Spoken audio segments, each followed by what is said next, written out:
Types of receptors. First is G protein coupled receptor. G protein coupled receptor largest family of transmembrane receptors है, जिसमें receptor जो है वो cell membrane के around 7 times span करता है और इसमें अल्फा बीटा और गामा सब यूनिट्स अटैच्ड होती हैं।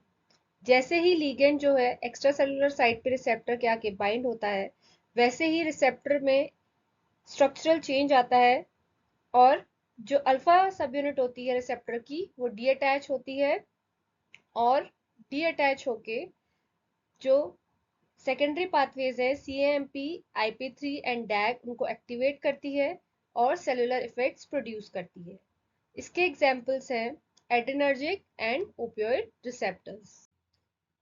Enzyme linked receptors. Enzyme linked receptor transmembrane receptors हैं जिसमें इंट्रिंसिक काइनेज एक्टिविटी होती है। इनके इंट्रासेलुलर साइट में टायरोसिन काइनेज रेजिड्यूज प्रेजेंट होते हैं।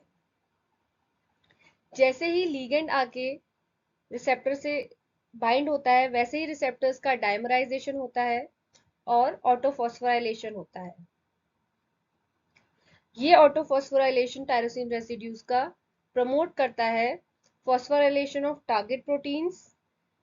टारगेट प्रोटीन्स फॉस्फोराइलेट होके जो सिग्नलिंग कैस्केड है जैसे कि MAP kinase and inositol triphosphate kinase इनको प्रमोट करती है और ये फर्दर प्रमोट करते हैं जीन ट्रांसक्रिप्शन को इनसाइड द न्यूक्लियस और इस जीन ट्रांसक्रिप्शन की वजह से प्रोटीन सिंथेसिस प्रमोट होके इफेक्ट प्रोड्यूस करती है।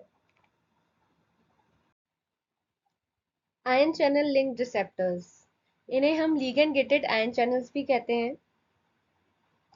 जैसे ही लीगेंड आके अपने लीगेंड बाइंडिंग पॉकेट से बाइंड करता है, वैसे ही चैनल जो है वो या तो खुल जाते हैं या फिर बंद हो जाते हैं, जिसकी वजह से जो हमारा आयंस का मूवमेंट है या तो वो फास्ट हो जाता है या फिर कंप्लीटली इनहिबिट हो जाता है।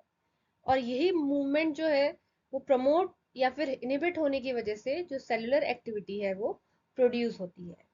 इसके एग्जाम्पल हैं निकोटिनिक एसिटाइलकोलिन रिसेप्टर्स और गाबा रिसेप्टर्स। इंट्रासेलुलर न्यूक्लियर रिसेप्टर्स और रिसेप्टर्स रेगुलेटिंग जीन एक्सप्रेशन। ये रिसेप्टर्स बाकी के 3 रिसेप्टर्स से अलग होते हैं क्योंकि ये या तो साइटोप्लाज्म में प्रेजेंट होते हैं या फिर न्यूक्लियस में प्रेजेंट होते हैं।